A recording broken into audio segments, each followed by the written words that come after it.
I'm going to be teaching some basic foundations of account security. This is for securing your online accounts and showing some really simple tips on how to protect yourself from cyber criminals and rogue hackers. Just a little bit of an intro here. I know we just had one, but I'll just go through it real quick. Spikefish Solutions was founded in 2015.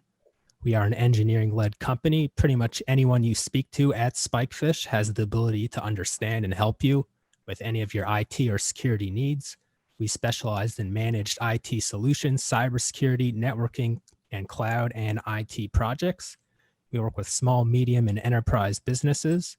Our goal is to help you focus on what matters the most to keeping your business running, and we'll handle the IT side. A little bit more about me. Again, my name is Max. I've been with Spikefish for about 3 years now as a cybersecurity engineer. As Rafi said, I'm a Miami Beach native. I love to fish in the Keys. I go mountain biking at Alita River Park all the time. I love kayaking around Miami Beach.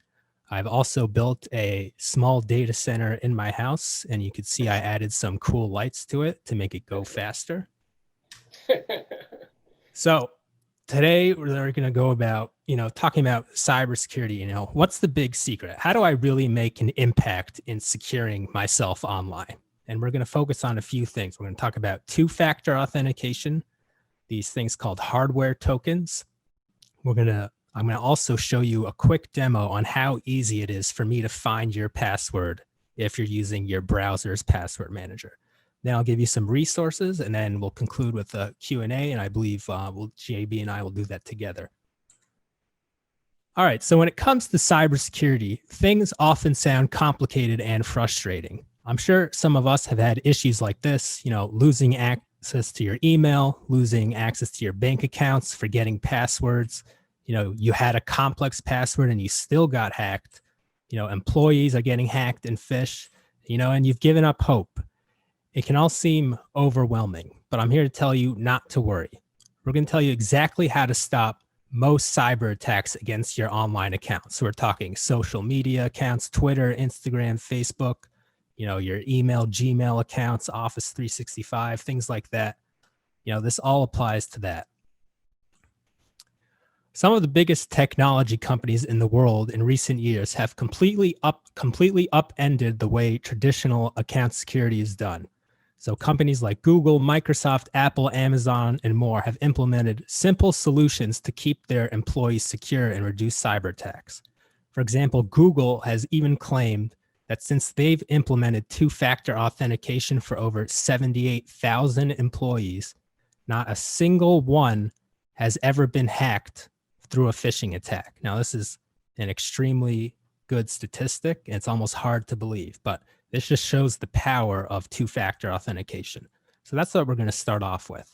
So the first simple trick to stopping hackers and phishing attacks is with two-factor authentication. So what is two-factor? I'm sure a lot of you are familiar with two-factor authentication in some form or another. I just want to go over it, and you might find out some things that you didn't know were available. Two-factor authentication means you have two distinct things that you need in order to be authenticated to your account successfully. So to get into, your Gmail or your social media, you need two things: something plus something else. So in our case, it would be a password plus something else. So what is that something else? Well, it could be something you have. So that could be a text message code that gets sent, or a token code, or a prompt on your phone. Or it could be something you are. This could be a fingerprint or an eye scanner, which are not just in the movies. I've been in many places that have eye scanners. Only a combination of both can give you access to the account. What does this mean? Even if your password is known by an attacker, they still cannot get in because they're missing that second factor. Now, this is what helps stop phishing attacks and hackers in their tracks. If you get an email that looks like this, that looks suspicious, this is an example from PayPal, and one of your employees logs in, you're still protected. That hacker may have your password, but they don't have the second factor. So, that was a lot of information. And as an example, I'm going to actually just show you right now how to set this up on a Gmail account. So you can see I'm in the settings of my Gmail account.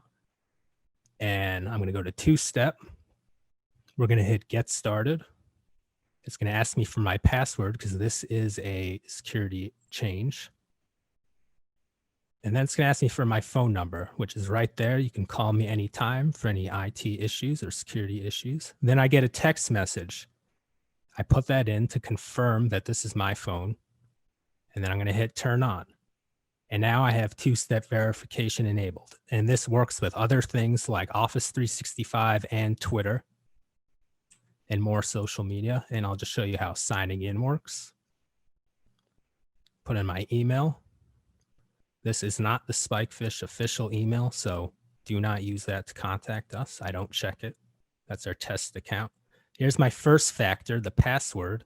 And then I'm going to throw in the text message code that I got. And that's two-factor authentication right there. And you can see I'm in and I have access to my email. So this all sounds pretty good, right? However, these text messages aren't 100% foolproof. If you're using the text message two-factor authentication method, then what happens if someone hacks your wireless provider account, such as, Verizon, AT&T, T-Mobile, anything? If you don't think that's possible, there are numerous cases where criminal hackers have called up or hacked phone companies and had enough information about their victims that they were able to social engineer, which is basically like an elaborate impersonation, and got AT&T or any one of these providers to send forward text messages to a new number. Then the hackers were able to intercept text messages for two-factor authentication. Another thing to consider is, what if you lost your cell service? What if you were traveling overseas and now you're locked out of your accounts? So I just want to be clear. Now, even though this is a risk, it's infinitely better than not having any two-factor authentication at all. However, there's an even stronger method out there that doesn't rely on using cell phones or text messaging to secure our accounts. Instead of two-factor based authentication through our phones, we can actually use these things called hardware security keys.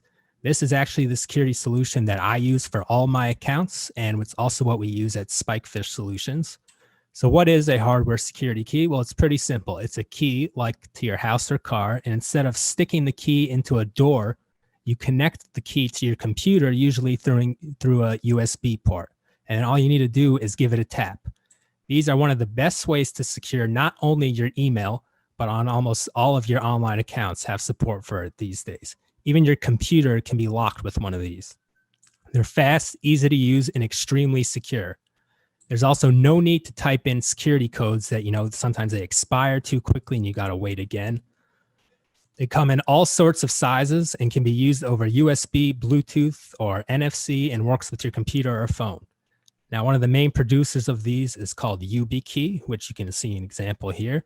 And Google also makes one called the Titan Key, which is below. You can have multiple keys attached to multiple accounts. For example, I have a key that I keep on my keychain with my house and car keys, and then I keep another one hidden somewhere super top secret. You want to have multiple keys. You don't just have one key to your house, you have a few of them. So you don't want to lose this. This is actually what Google implemented for all their 78,000 plus employees, and they claim to have zero hacks since doing so. Now you might wonder, why is this so much more secure? Well, first of all, if someone somehow manages to get your hardware security key, they still don't know the password, the first factor to the account. And on top of that, they don't even know which account it goes with. It just looks like a USB stick. It's worthless. Now, what if someone somehow, let's talk a little bit more advanced here. Let's just say someone intercepted, your network transaction between the key and the email account. It still does not help because the key relies on a human being to physically touch the key, which cannot be replicated on another computer. I personally use both the YubiKey and Google Titan keys. The Google one does come with a Bluetooth fob, as you can see here. Here's what it looks like. I believe they're anywhere from $35 to $50, and the YubiKey starts, I think the cheapest one is like $5. It's a worthwhile investment. Now I'm going to show you exactly how to set this up on, a Google account. If you have G Suite, this would work, and it works also with Office 365, although that might require some more advanced setup. So in my two-step verification, I'm going to go ahead and add in my key. It's going to ask me to register. You can see me obviously doing this 100% live. I definitely did not pre-record this. If you zoom in there, you could see there's a little bit of a light going on. You just give it a tap, and then it should register on my computer. I hit allow. You know, it's very easy to do. I give it a name so I remember what it's for. And that's it. But one thing I will do is remove my phone number from the account. That way, there's absolutely no backdoor into this Gmail account without this key. Now, it does say under there, add security key. You definitely want to put a second one because you don't want to just have one key to your account or you will be locked out. And then to log in, we just hit sign in. I'm going to put in my fake email account. We're going to hit next, put in my first factor again, and then it prompts me to put in my USB stick. And this will stay signed in, so you don't need to do this each time. And you could enable to require it each time if you want to be extra secure, but any new login would require you to do this. And there we go. I am logged in.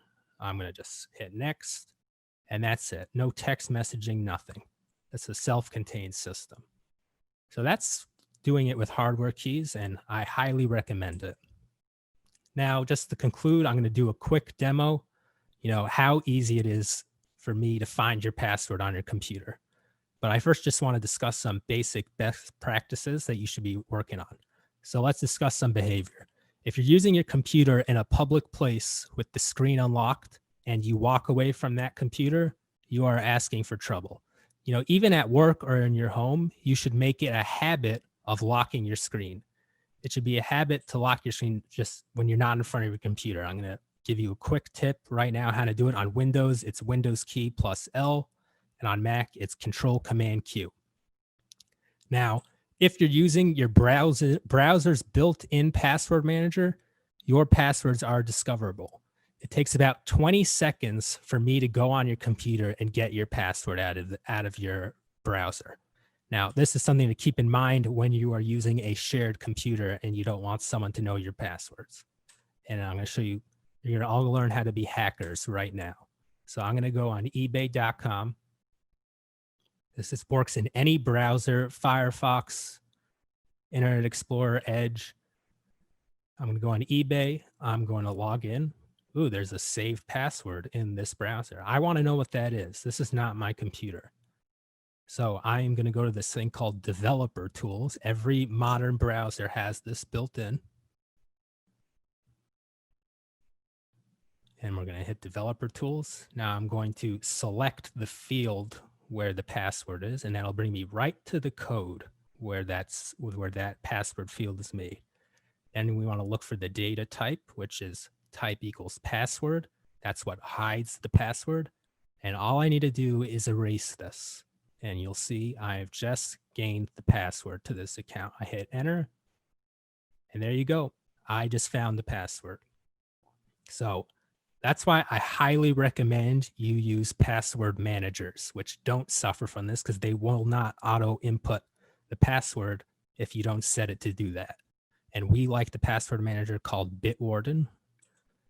But here's just some resources and products we used in this presentation and stuff we use at home at work. HaveIBeenPwned.com. This lets you check if your email or password has ever been leaked in a recent data breach.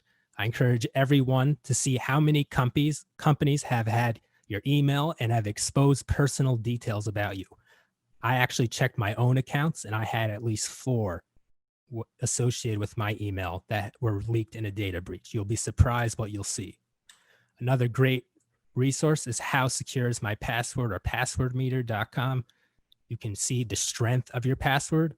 I don't think these sites will capture your password, but if you want to err on the side of caution, maybe just change a letter or two, but it will tell you, if how strong or how long it would take a computer to crack your password. The hardware keys we use are from Yubico. I also use the one from Google called the Titan key, and Bitwarden is the password manager I use. And I'm not paid to promote any of these. These are just the things we use in our personal lives and at Spikefish.